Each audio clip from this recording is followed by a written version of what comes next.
All right, Jessica. So thanks for coming on the podcast. And I think, was it Jack Killian that connected us? Yes, it Yeah, was. Jack's great. He connects me with a lot of people. And you're local, I'm local. So I talk to people all over the world. But when it's really us, like locally, we really have a better understanding of what's really going on in our economy, especially in the business that you are in, where you're dealing with people and stuff that they, taking care of themselves and feeling good about themselves and all that kind of stuff. But it's not life or death. So like we were talking off the mic that it's a roller coaster right now for everybody. But let's go back to like your background and how you got into business, why you started the salon, and then we'll get to where we are today. We can have all the philosophical discussions. Absolutely. Okay. So I love making people feel good. I love helping people be their most confident self. It started out when I was a little girl. I always would try to help someone any way that I can with, looking good, feeling good, helping to make money,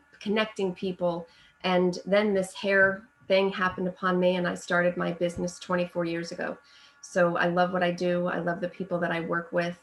And personal care is a very, very So important you were part always of. in personal care, Mhm. salons, styling, all that stuff. Yes, I started at 19. I opened my business. So a couple years before that, I was really young. I started assisting in a salon and took it from there. So I opened at a really young age. I think people watching aren't going to believe that you're in your 40s, so you don't look that way. So okay, but so we gave away a little bit of a secret, but that's all right. That's okay. That's okay. That's why we're in the beauty industry, right? You Right, want to you want to exactly. keep your beauty on. Right, exactly. Okay, so let's go back. So how did you get started? Did you know anything about business? Did you take a course? You write a plan? You just wing it? I mean, what'd you do? So my family, I come from a family of entrepreneurs. They had a bunch of businesses, and I had been working in them literally since I was about 10 years old. So I watched, I learned, and I was taken by surprise when my family came back and my dad said, I found a space for you. You're going to open up a salon. And I was just finishing up cosmetology school, and I was like, Dad, I don't even know how to cut hair. Like you Like, thought you how's were that going to going to work go for down? somebody, right? Exactly. And I Yeah. was working for somebody. I was actually working for two different places at the same time, Okay. in different necks of the woods. But I took a deep breath, and my family gave me a loan, and I said, look, I can make money or I can make excuses. You can't do both. And I rolled my sleeves up, and it was hard, but I was excited because I knew people, and I really had a basic understanding of business. Of course, it wasn't. I didn't have my MBA, so it definitely was uncomfortable and uncharted waters. But I really feel like I was in a community that was accepting of me, and I was able to hire a couple of talented people, and we really immersed ourselves in education and getting to know the technical part of the industry. And I feel as though, emotional intelligence plays a key role in relationship development and your Sure. intuition. And I think that, getting involved with my community, giving back to the different organizations that were local, really helped me get roots in this community. And, hence I'm still here trucking along 24 years later. You're in the same location that you were 24 years ago? I relocated at one time from the Okay. where I started in a shopping center. I'd lost my lease 5 years in on a technicality, so I had to move, and that Really? was really, really difficult because I'd grown a really good sized business with a great clientele, and I had 10 to 12 employees. And I got a letter that said you have 60 days to vacate, and I was like, "What are you talking So about?" basically, it was some technicality. They were able to throw you out. Yeah, you have to. They wanted me to renew my lease and renew my option in writing, and I called on the phone. I've And had clients get um, screwed that way. that's Yeah. that's right. So Yeah. I hence why mean, you need a good commercial is attorney. commercial. You got to follow the contract. It's not like a residential tenancy where you get certain protections under the law. Absolutely. But then that door closed. So what I started doing, I was flipping out. I was 9 months pregnant with my third Oh, child. And I started cold calling salons to say, are you interested in selling? And I knew that I had to be in between two lights. Here in Bernardsville, there's a small center of town that's the hmm, heart of Bernardsville, and you can't really take your clientele and move them. right. So luckily, the person across the street was in a standalone building. They said they were interested. So we started the talks, the negotiations, So and they weren't really ultimately, looking to sell. You kind of approached them, right? yeah. Okay. Yep. So, it's always through adversity, there's opportunity. And Yeah. that door closing and that tragedy really opened up a place for me to be able to come into this particular building and then eventually purchase the building, which I would have never been able to do in Right. that shopping center. The rent would just be Right. I Yeah. might have gone bankrupt because But so rents what? creep up. Oh, I have a lot of questions. But so when you got started, if you remember, I'm assuming you didn't just go out and buy, put chairs in and put a sign up. So you must have planned it out some way, right? Strategically, I'm going to do this, and this is what we need to market, and this is how we're going to grow it, right? Do you remember what you did, or you just like you didn't know? You were just because you're young, right? I was young You're freaking and out. I wasn't really freaking out. You don't know No? what you don't know. Yeah, that So helps. it's Yeah. kind of like a little boy that gets on a dirt bike when he doesn't know how to ride and he just Right. goes. And if he Yeah, he doesn't falls, get he hurt falls. because he has no fear. Exactly. But you had So, two people that were working with you, so you had some people to bounce some ideas off of, right? And well, when I first started, no, I had just nobody. you, I just was like, and then it took a couple weeks. I right? think 2 weeks in, a woman who still works with me now walked in with a bag and was just like, "Are you hiring?" And I was like, "Do you have any clients?" She was like, "Well, I have about 12." And I was like, "That's 12 more than I do. You're hired." That's fun. It was like you're in a nest and your dad like dropped you over the top and good luck. And then here you are, right? But you're young. Honestly, It's like you don't know that any is better. how it is. I compare it to being on a cliff, a high one, and you're going to jump. You have to jump, and you're getting pushed, and you have, you can land, you can die, or then when you land, you can swim. Right. And sometimes I had a little bit of resentment on how could you have put me in that position Yeah. at that young age. But they saw something in me that I didn't see. And I've experienced that with employees. And they knew that I was capable of more than what I thought I was capable of. And Right. having someone believe in you through your journey and through this path in life, that is a life lesson that I will take with me and that I try to have it roll over to the people that I lead on my team, because I literally was pushed off the side and it was like, okay, take a deep breath. And I didn't have a business plan.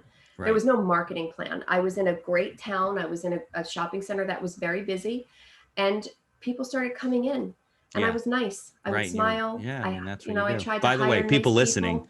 it doesn't mean you and I recommend don't write a business plan if you start your business, but it No, worked out for you. never. No, don't do Yeah. that. I Yeah, think everyone absolutely needs a not. mentor. I think that if you read that book, what's the book? Gladwell's book, Outliers. Hmm. There's always somebody that intervenes or a mentor or somebody along the way that makes you more successful. We all need a mentor, somebody because you see things now, and so do I, that, 20 years ago, 30 years ago, we're just too stupid. I mean, we had no experience. 100%. And you see that in people now, where you're like, that person really has a lot of potential. They have no clue. Right. Right. Yeah. Yeah. The So, I was just going to say the resources now are so incredible that I almost look for reverse mentors so yeah. that I can learn things. And I have, because when I started my business, I started with a book and a pencil. And when someone paid, we highlighted it yellow. That's how we Nice. knew that we got the Yeah. money. That was And your now it's system. computers Right. and your cell phone and your software that you can check in on your phone and an iPad. So we definitely have grown organically, if you will. But Right. it's been But you and hard. I we have our own mentors. They're just at the next level. Yes. And then you can help people below you. When you're 19, a little hard to help people. They need to help you. Oh, So, absolutely. I mean, yeah. and that took a lot of. So do you It was remember what was so you're at the point where you're losing your lease in a very short period of time. You could have just started looking for space, right? And you're going to move. But what was the impetus? Do you remember why you said, you know what? Let's buy an operating business and move to that location versus just finding another space? well, so there wasn't a lot of real estate that was around, and when the real estate was there, you have to do the build out and the fit out, and you Right. had to look at what the square foot cost is going to be, and then make sure that I can relocate all of my equipment that I had that I spent. The loan that I took, it was a lot of money, and Right. I needed that. I needed that to bring that with me. Um, Listen, I am scrappy, I'm resourceful.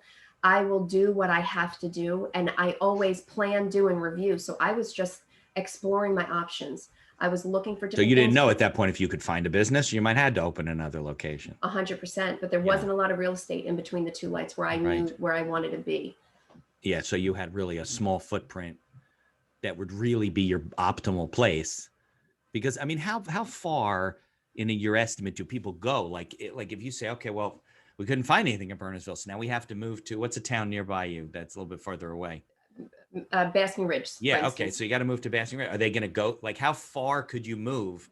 And the people that like you and you cut their hair, they're going to go there. If you've built up a really strong clientele, they will follow you probably up to 20 miles or so, but it's extra. And that was not in my plan.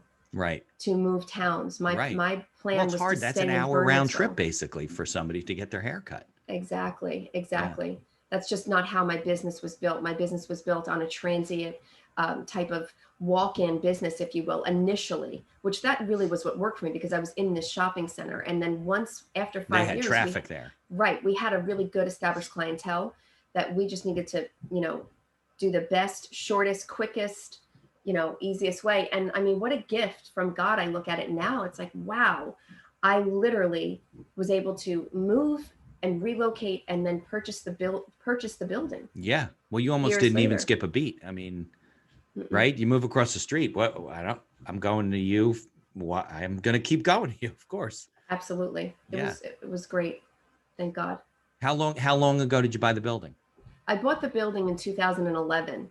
So So I about came 10 over years into ago. this space in 2002, and then by 2011 we had made the purchase of the real estate And is the itself. building, it's not your only location, I think you told me, right? It's not. No, this Is is it, are you no. out? I mean, can you stay in that space in the building? Is it got plenty of room for that particular location? Absolutely. I did do a renovation because when I took this building over, it was a salon on the first floor and a spa on the second floor. Different And business.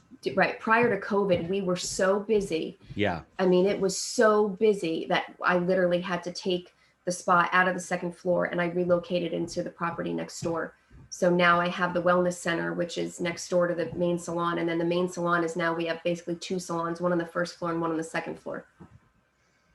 I see. Okay, fine. So you can go to either one, but right now you're at a distance. You got to set stuff up. We'll get into that a little bit later. Yeah. Yeah. So do you remember like how did it go when you were growing your business and marketing and getting people in the door? I mean, what did you do to grow the business? Again, like, a lot of community service efforts, being Okay. involved and saying yes to every single time someone came in and asked me for a donation. Supporting I always something, said whatever. yes, Okay. 100%. Doing haircuts for St. Baldrick's, working on the fashion show for the students at the high school. Literally, I believe we've done it for 24 or 25 years, which was incredible because I Yeah. graduated high school and then the next year I did the fashion show. Yeah. So, Did you go to school there? Is that where you're from? I did graduate from Burnett High School. Yes. Oh, okay, Hmm. fine. So I it's your grew up in local Scotch place. Plains, and then we relocated, and I graduated from here. So it just was being outside, being out there on the sidewalk, passing out marketing material, always putting ads in the newspaper. At that time was very popular. The Yellow Right. Pages was very popular. It's so different now, Yeah. obviously. But just doing that, trying to stay top of mind for people, trying to stay relevant and be current and always bring the latest trends and whatever was beautiful, the best products, having the best color line on the market, which we still have. That's Goldwell. It's a Right. beautiful color line. That's really what I, tried to do. And then connect with the clients when they're there, have them talk, be kind, not have a pretentious attitude, really Right. just Make know them that, feel welcome. yeah, exactly. Yeah. Hmm. Yeah. You're in that, there's some businesses that are not so tangible and some businesses that are more tangible. And, your business is the kind of business where you want to make people feel good about themselves and, feel like they're not in a schlocky place and, that there's a certain quality to it. But I was talking to somebody the other day. You are really, for the lack of a better term, a guerrilla marketer. I mean, there are people out there that are what I call, they're into hand-to-hand combat. Now, I agree with you. It's harder to do today with everything that's going on, but frankly, you didn't really stop that. I mean, so it's online now. So now all your guerrilla marketing or the videos you post and all the interaction, the social stuff that's going on, it's just different. You can't be on a street corner necessarily handing out flyers that people don't want to hold because they don't know where they came from. That's right. But that's how it just seems to be more of your nature than right. Like somebody didn't tell you something like, Jessica, you're doing this all wrong. You should do it this way. It was kind of like always the way you were, right? Yes. I'm a hustler and I love the grind. I love the grit of really working hard to support the people that are here on my team. I love signing their paychecks. I love watching them grow. I love being able to put myself out there as the CMO of the company to make sure that there's always people coming in, that there's always that vibe of heart and extra love that is there for our clients and for the people that are on the team. That's really, why I do what I do. Yeah. I think to a certain extent, that's a learned skill. Like people can learn it, but if it's not really in your DNA, you're only going to be so good at it. You know, like a lot of it's very intuitive for you, Absolutely. you know, because Yeah. I see you on your videos. Like there's some people I watch videos and I'm like, eesh. And you know, your videos are they're just good. I mean, Thank you. they're just very good. I appreciate So that. so that was back in you said first you moved there in 2002, you bought the business, right? Then you Mhm. bought the building in 2011. How many locations do you have now? We have 4 locations. Okay, and they're all hanging in there with I'm still coronavirus, open. right? Well, that's more than a lot of people can I'm say. still open, and I'm trying to reinvent myself now. I'm trying to find other streams of income Yeah, to be able to take care of the things that I have to take care of. I don't necessarily have to be married to the income from this location must support only that location. I think there's no rules right now. There's no right or wrong. If I'm going to be able to get income to be able to take care of landlord number 2 or number 3 from this place, I just have to do what I have to do right now to make ends meet because I put myself in this situation. yeah, And that's really where my focus is at right now. yeah. A little bit of survival. Hmm. Yeah, it's a tough way to run a business sometimes long term. You don't want, you know, one location to lose money and then to be taking away from the others to support it. But at this point, you don't want to make that decision that, well, I'm going to close that location because we're losing money. That could change in 3 months. You know, things turn around. A vaccine's now coming out. They said people are going to get Yes. it next week. So Hmm. probably by the springtime, when the flowers start coming through the grass again, people will come out and say, wow, I can go to my salon again, you know? I So, hope so. I mean, I had just opened the location in Mendham a year and a half ago, oof, a little, so you're I just didn't even building give that momentum. little Yeah. baby seed a chance. Yeah. It hasn't had a chance to survive. And then what happened with COVID, it's just being closed down. My focus had to be on the main salon and the employees that I had Right. and making sure that all of our mental health and our routines and systems that we had try to help and support myself, my family, and the employees. Like that really became my focus. So it was like, okay, this has to take a seat. I try to plate things in my life. So I will take the one off the plate and I'll deal with it at that moment, and then I'll put it back and I'll let it spin again. Right. Okay. Well, that's a good way of, compartmentalizing things. Hmm. So what have you been doing in terms of pivoting? So we came into, because my law practice has been the same, right? Once April hit, I had no business for like 3 or 4 months because like you're my client, right? And you're worried about whether you're going to even be in business. You're not calling your lawyer about something or doing a deal or opening a new location. So what kind of things did you do to pivot when we were, well, you were literally shut down. I mean, you were shut down Yeah. by the governor. Hmm. So what did you do at that time? Right in the beginning, I turned inward and I really tried to look at how am I going to be able to be strong enough? What tools do I have that I can speak to my staff and to myself every day to keep positive and to keep hope? Not just Because financially, you mean emotionally as well. 100%, Yeah. because we were so busy. And then I felt like Lieutenant Dan, my legs were cut off. Yeah. And it was incredible. So I would look at my daily practice of, what can I do? Bringing in meditation, bringing in journaling, bringing in time to think and reflect. And, you felt like you were in prison. No disrespect to anybody that has been. I'm just telling you from my perspective. It's Yeah, you like felt trapped. I am being told that I'm trapped here and I cannot do what I normally would do. So Right. you have to then look for options to say, okay, well, how am I going to make the best of this tragedy? And it's trauma. You're sitting there in this place and you feel helpless, hopeless. And it's like, okay, well, you have to talk to yourself. You have to be kind. You have to know that you're in this spot, and through adversity comes opportunity.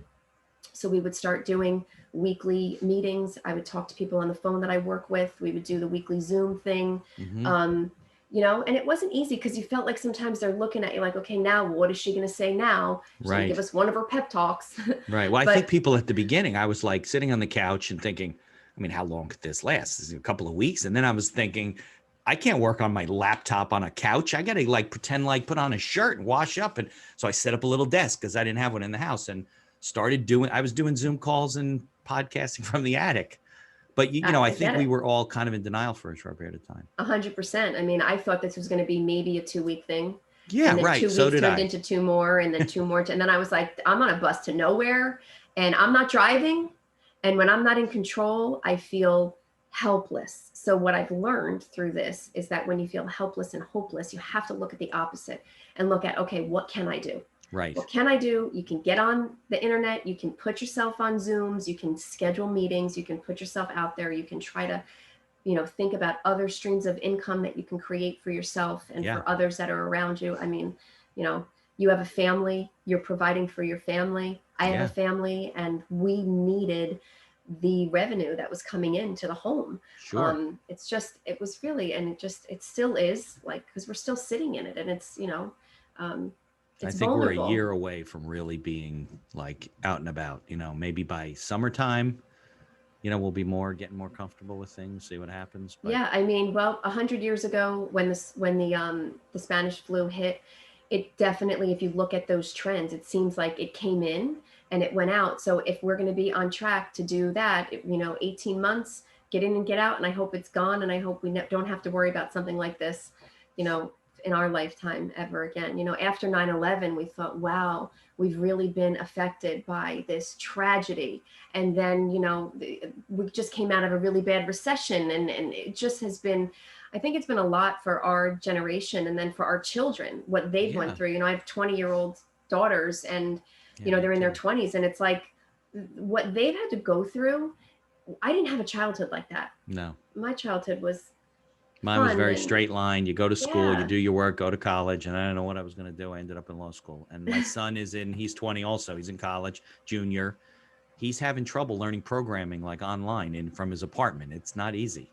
No, And it's not easy. There's, this distancing, this isolation in your mind. It's not supposed to be how it is, but I'm looking at these kids, and I know that they're going to be so much more they're going to be so capable of way more than what I am and what you are and what we are, as, in our age group, than what we were, because right. of this situation that they've been put through. They're going to have to learn to roll their sleeves up. And thank God that there's support out there, that, they can get on Zoom calls and talk to a therapist and talk to a Yeah, they all mentor, need it. find a mentor. We Yeah. all need those things for business and life, for Yeah. sure. No, I think that the kind of things that our parents faced, whether it's Vietnam War, World War II, things like that, we didn't think in our lifetime we'd ever have to deal with that stuff again. And then you get to 9/11 and terrorism, all this stuff. And then now a virus that you can't see. I mean, my daughter was at her dance studio, which is out towards you in North on 22, and maybe it's North Plainfield there, North Plainfield, Greenbrook, right in that area. Hmm. And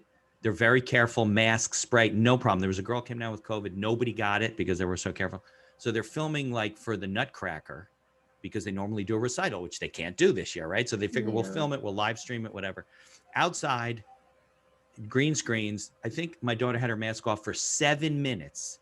And one of the girls she dances with, her partners, that the two of them lift up, had COVID, didn't know it, didn't tell anybody she wasn't feeling well. And my daughter came down with it. We were in quarantine for a week and a half. Mm, So, and because you can't see it, you can't, that's right. you can't deal with something like that. But but I also think that, and I was talking to somebody from London, who's a friend of mine, is in marketing. I think resiliency is like going to be a big topic and a big part of what we do from a business planning standpoint going forward, because um, it's something we never thought we'd have to deal with, That's like being right. resilient. Yep. And You know? renewal. Renewing. It's like, you renew your mind every day when you get up. It brings me back to when I first started without a formal business plan. That's almost how this is right now. And thank God I have some experience with it, because I've done it once before. Right. You can't plan for No, this. it's very uncertain. It's If you do impossible. plan, it'll probably going to change in 2 weeks. So, Exactly. but you're not the kind of person, nor am I, that's just going to throw their hands up and say, well, because you can't plan, I'm just, there's nothing I can do. You're going to find something to do. I'm sure, just like me, you can. It was only so long that you could sit still and feel sorry for yourself. Well, look out the window. You're like, I'm not gonna be the one of the people that don't survive this. It's just a Right. mindset. But there That's are a a lot of people mindset. that, yeah. It is a mindset. That's right. So what have you done? So doing business with people obviously had to move online. So if you're a gym, you could do classes online. If you're a pizza place, you could do delivery and home kits and things like that. Mhm. What did you guys do? We did virtual consultations on Like beauty teaching people how to tips. cut their own hair? We didn't do that. We did, Okay. on your skin and on your makeup, Okay. how to take care of your skin when you're home, Right. doing consultations on, what does your color look like? Do you need to actually color your roots? And then we were making color kits. So we would, That would be shipped to their home that they could do exactly, themselves. exactly. We would ship the color kits, and that actually turned out to really, really help people. Not only did it help the people that we were on Zoom with in giving them connection, but it helped the staff and it helped the people that were doing this with us because it gave us purpose Yeah, during this purpose is time. important. Yeah. Purpose is so important. Yeah. And when you get off of a Zoom call with somebody and they're like, "Thank you so much. You see me, you hear me." If I was the client, that's really what the response was. And then we would ship them some makeup because you know what? When you get up and like you said, you put your shirt on, you take a shower, You you feel get good ready, about you're yourself. groomed. When you look good, you feel better. That's my motto. When your outer looks good, your inner feels better. We do work on the inside, which is why I have the wellness center. But, it starts with getting up, getting dressed, and showing up. Yeah. Yeah, definitely. I think a lot of people, well, I hope a lot, I mean, I did. A lot of people kind of, I would go to these meetings and there'd be people in like t-shirts with the neck pulled down or whatever. And I'm like, just put it, you can be in your underwear. Just put on a shirt. Nobody's going to know, just don't Yeah. stand up during the meeting. That's But the thing. And I think, it's hard to see somebody that's like that and you want to help them because you come from that place, but it's almost meeting everybody where they're at to say they must be struggling or, how are you today? Doing a check-in with the people that we see that they might be a little off. And you could tell, of course. if your emotional intelligence, your intuition is like, oh, and then you stop and you ask, you do that check-in with them, then it's like, oh, thanks for asking, Yeah. I'm okay, or this sucks, and it Yeah. does. Well, so it only almost gave you an opportunity to connect, to stay connected with your clients who normally would be sitting in a chair talking to you. It's always therapy when you get your hair cut. Absolutely. And One of the girls that works here said that she lined up all her mannequins because we do a lot of training and education, and she was the head of education. So she's like, I put all my mannequins around the dining room table and I just talked to them as if they were my clients. I mean, we were cracking up. Like, we are very for practice or just for peace of mind? for peace of mind, Right. just for I know. You fun go at crazy. home, just because she was like freaking out. It's Right. like we're Well, we rely on interaction with human beings. totally, especially the beauty industry. Yeah, We sure. need it. It's like that's our life, our breath is connecting and helping people feel good. And when you don't have it, you almost lose your purpose. You're like, oh gosh, well, then you don't feel good about yourself because you're not able to help others. It definitely is a double-edged sword there. Mm-hmm. Yeah, it is. And a lot of it has, you don't realize the ramifications on the smaller local businesses like your industry. I was talking to somebody the other day about my dry cleaner. Like, we used to go to work, we'd wear suits because we want to look good along with, Yeah. of our personal care. The dry cleaner's like, hey, their business down like 2/3. I mean, I bring shirts in, I don't bring pants in every week. I get I'll it. wear them a couple of times. I don't have suits now at all. Right. So in looking at that business, the dry cleaners, I'm sure they're sitting there, not sleeping at night, wondering, what else can I do? I'll be honest with you, and I'm pretty good. I don't know what I would do if I was a dry cleaner. Like, what would it's like you said before, if you want to survive, I think in today's world, you do need multiple streams of income, right? 100%. So if you start a color line or you have this and that, you could sell it online and kits or whatever. So if this happens again, you're more prepared and you have income coming from different places. What do you do as a dry cleaner? What do you do? What's your other source of income? You sell hangers? I don't know. People are sleeping a lot. They're in their beds. So at a minimum, they could be, marketing to do the comforters, do the sheets. Yeah, Bring me your there's a good one. shoes. Right. Bring me your shoes. Bring me your sneakers. Bring me your Right. Uggs, your boots. We'll clean them. We'll, Yeah, there there's you go. always a way. Well, they're right? not doing any of that. I haven't seen any ads from any dry cleaners, at least in my area, for anything like that. Well, hopefully they'll be able to wrap their heads around some things or, do something different. Some And people I are think so used to people just walking in the door. right. And depending on how long you're in business, I think it can be such a drag because it's so much work. So if you've been doing something for 40 years, I literally just received a letter the other day from a salon, and she said, basically she needs to close down and she wants to sell me her business. Am I interested? How And did she she laid find you? out. Sorry, How did she find you? I have no idea. Just I maybe didn't call her online, back so yet. your video, a friend, Yeah. whatever. but she's been in business for 40 years and she's done. I mean, like, and probably she wouldn't have if COVID didn't happen. Right. But now she's putting her business up for sale because she's like, I'm done. Right. There are people, a lot of people like that were thinking about it. Maybe I'll retire 5 to 7 years. And this hits and they're like, forget it. I don't want to learn all this Exactly. technology that I didn't have to deal with. I'm out. I mean, my dad's 77. He's on Zoom. He never, ever wanted to do. He would go back to, remember those Palm Pilots that weren't even connected to your computer? They were like PDAs. First, he had a book called a Daytimer where he'd have a different book for each month, right? He'd write his thing. Then he got to the PDA, and that was enough for him. The fact that his phone is connected, he doesn't want this all connected. Now he's got to go online, and he's like, I'm going nuts. I know. Who wanted it's crazy. that? You know, look at Jack too. I mean, Jack is out there. Jack has done so much in his career, and he's on all these podcasts and Zooms and doing this and that. It's like, it's incredible. You know what the funny thing is? Jack is the one who told me about Zoom. What's Jack, 80 years old? I don't know. Yeah, he's something close to that.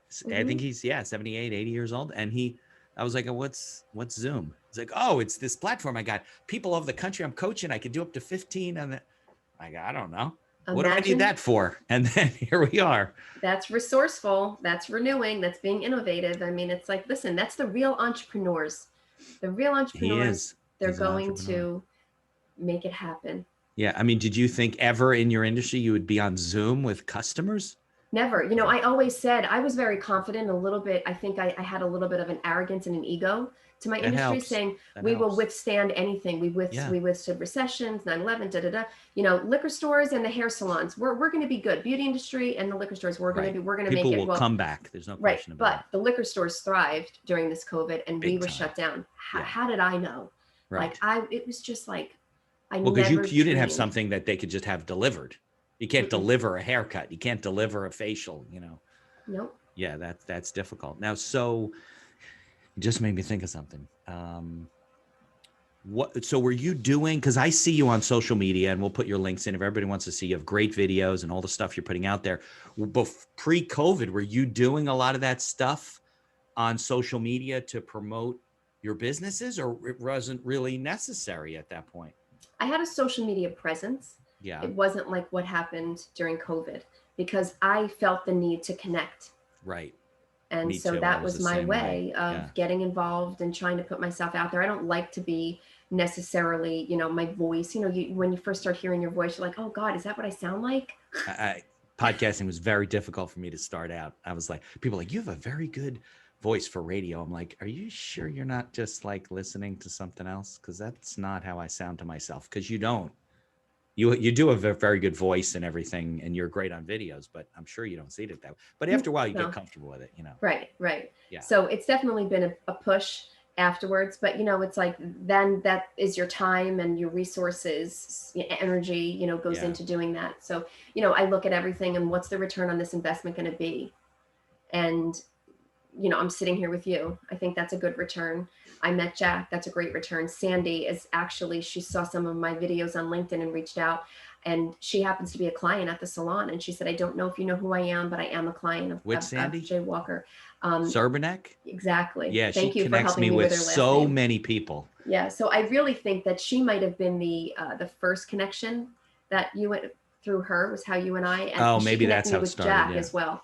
Got it. I definitely always like to give credit where the credit's due, but I would not have been able to say her last name properly. So I hope I'm saying it properly. People botch my name up all the time, so I don't care. Yeah, yours is tough too. Yeah. Yeah. But from a branding standpoint and from being the face of the organization, I mean, you're Jay Walker Salons. I mean, all your people kind of rely on you to be out there, that person, that face, because it drives the organization. So it all kind of fits together. Yeah. Yeah. So you do more on Facebook versus LinkedIn versus, I don't know, what's the other ones? Instagram, Snapchat, Ghost Chat. I don't know what these things are. So for the companies, we're very heavy on Facebook and on Instagram, of course. Instagram is the big thing. So we do a business push on there with our work and with the staff, and we'll feature some of the staff. You can, if you go online and look at them, it'll say meet Lorena or meet Lorraine or meet Chris. And they're very fun, beautiful photos of them with their story and what they love and what they're into.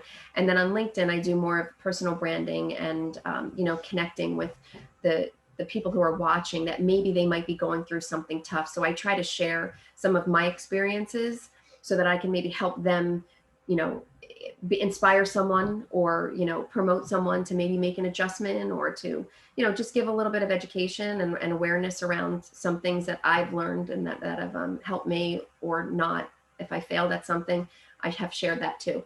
It's a little bit of a give back, Hmm. pay it Exactly. forward type of a thing. Which Yeah. makes me feel good.